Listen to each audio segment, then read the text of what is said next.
back again with another Diag video for you guys. I know you guys enjoy them. Today I have I think it's a 2013 Chevy Cruze.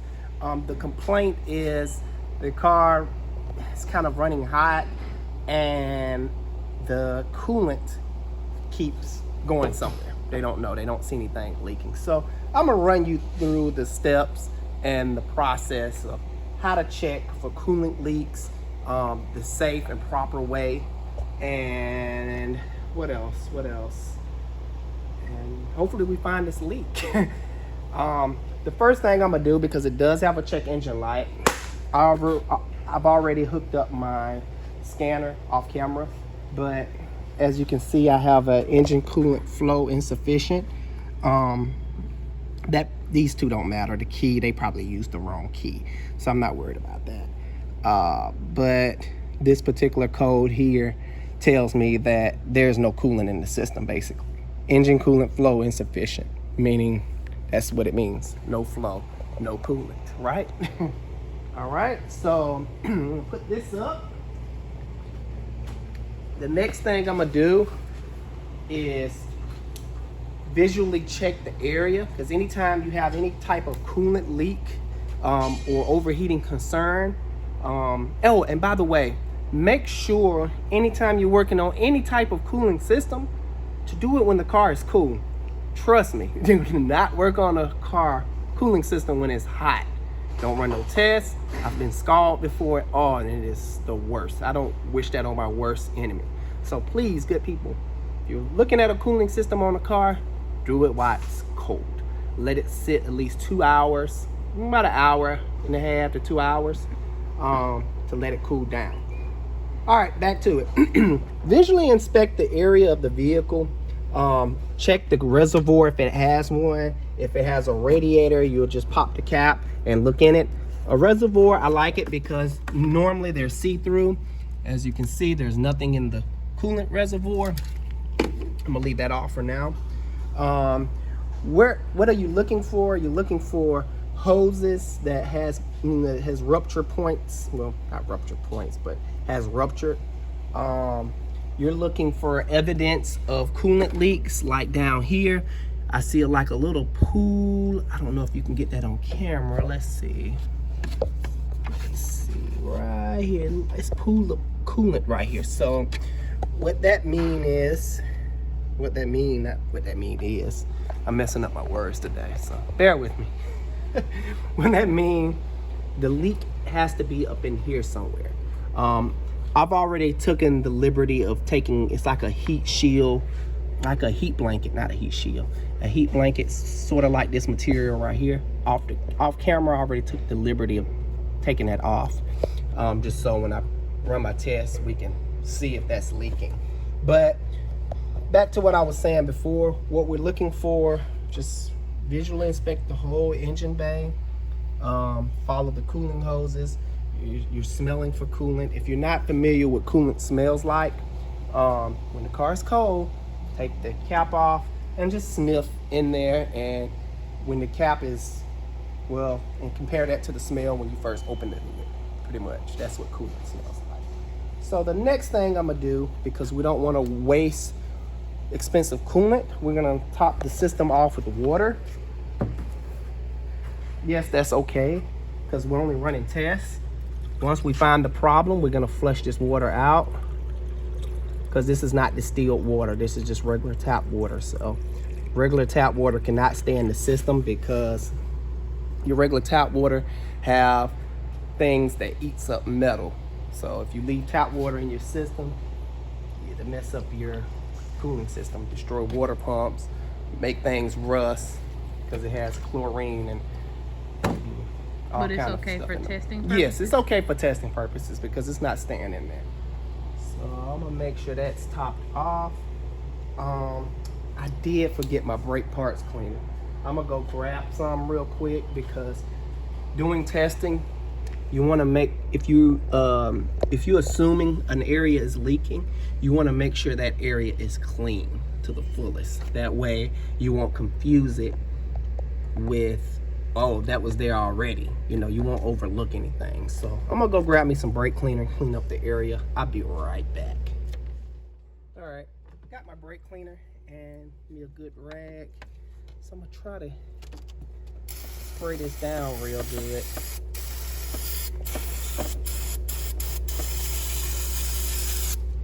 I like using brake parts cleaner because it dries pretty quick, evaporates pretty quick, so it doesn't leave puddles of gooey or residue stuff. So, I think that's good enough. I mainly wanted to get the hose. Let's see. And if you had an air compressor, you could have just blew the area clean. Spray it with brake cleaner and just hit it with some compressed air.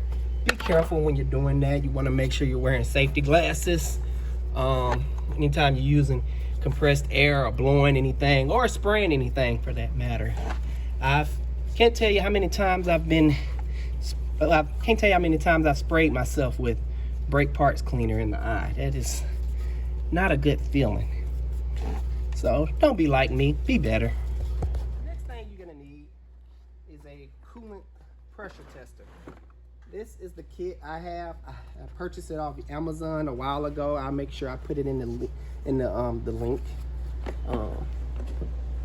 so you guys can purchase it. But I love this kit. I've been had it for a while. It's been working great. It even comes with a little thermometer so you can test the system to make sure it's in working, you know, make sure you can touch it.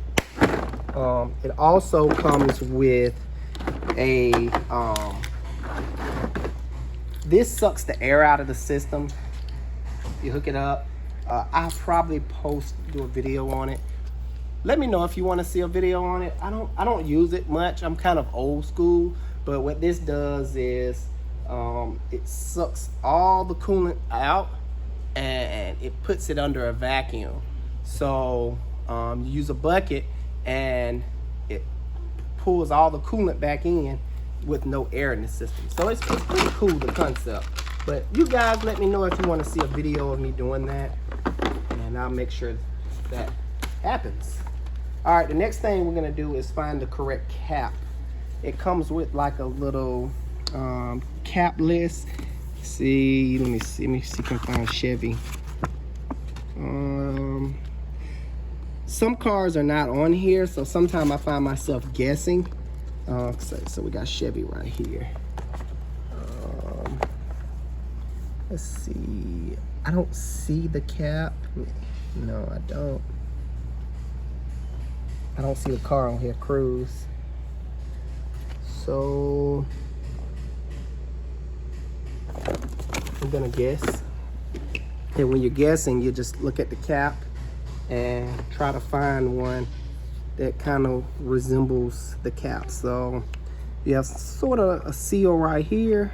That will be maybe this one, seal right here. So let's try this one. See if we get it right. And you know if you got it right because when you screw it on there, it'll be nice and easy to screw on there. And when you hook up the pump to pump up the system, it'll start pressurizing it. Unless you got a big hole in the system, then it won't pressurize it. This is the tool that it comes with. It's pretty neat. That way it won't hurt your hands when you tighten it down. All right, so just screw that on there, like so. All right.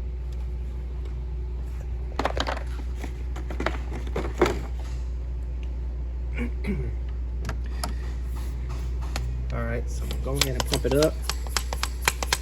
And I don't think this is the right cap because the air is coming right back out. You see what I mean?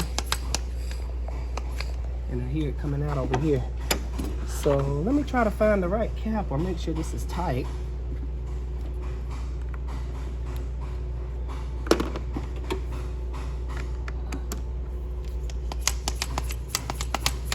Oh, it just went tight. That's starting to pressurize. So another little tip. You may be thinking, okay, well, what to pump this up to? This is in PSI. Right now it's at 5 PSI. It has a little green arrow mark that tells you the average system pressure is 15 psi, which is true, but your cap will also tell you this system is 20 psi. So that means when this cap reads 20 psi, it will activate this spring and pressure will release off the system. That's what that means. I'm gonna pump it up to 20 psi.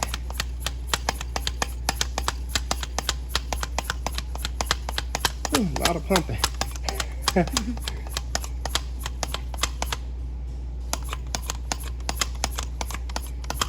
Now this is why I say work on this system when it's cold, because just imagine if you do it the old school way, which is let the car run and heat itself up and pressurize itself.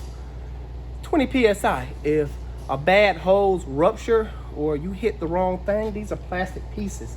If I touch the wrong thing, the plastic piece can break. And if that system is 200 degrees Fahrenheit, that will cause a bad burn, a very bad burn. So that's why I like working on this system when it's cold. All right, as I assumed, this hose is leaking. You can see it leaking real good right there. Now what I'm gonna do, I'm gonna remove this shield just to make sure. And what I'm gonna use to do that is a E10. It's a special little wrench. If you put a normal socket on here, it may work, but you risk stripping out these E-heads. I guess you call them E-heads. Correct me if I'm wrong in the comments, but that's what I call them. So, I'm gonna take off the shield. It appears to be a turbo hose, turbo cooler hose. So let's see if I'm right.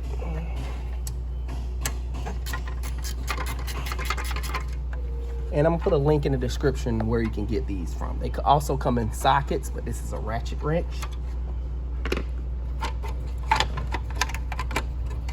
Just pull that little shield off. There we go. All right, and get my handy dandy light. All right, yep, it's leaking at the coupling. So I have found the leak. So what I'm gonna do next is let the customer know where it's leaking from. I'm gonna go ahead and relieve the pressure on the cooling system. It has this little handy dandy tab right here that you push to relieve the pressure. And for those who may own this vehicle, where is it leaking from? They may have The turbo cooler line. Okay. I've seen these plenty time before. That's why I kind of assumed prior to starting the vehicle, I was like, I kind of already know where it's coming from. It's kind of a common issue, in my opinion. I think it's good to note too that these engines don't stand up well to Heat and coolant issues, and it's really easy to blow these head gaskets. So on that note, if any car is running hot, especially these, pull over. Do not chance it. If you see that needle going towards the H and just going towards the H, pull over. Something is wrong. Do not pull over and open the coolant reservoir cap because it will spray out at you. It's very hot, so just pull over, call a tow truck. If you're a mechanic, let it cool off, then inspect what's going on. But do not run your car hot. That is a big no-no. Don't try to make it home. Don't try to make it to the next exit. Just go over. So it appears that it connects right here. This is like a machine press fitting that done worn out. Yes.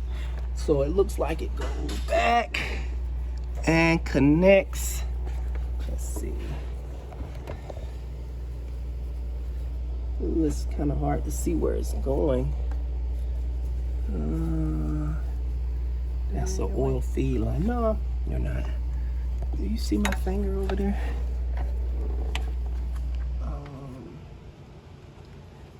Okay, looks like it connects down here.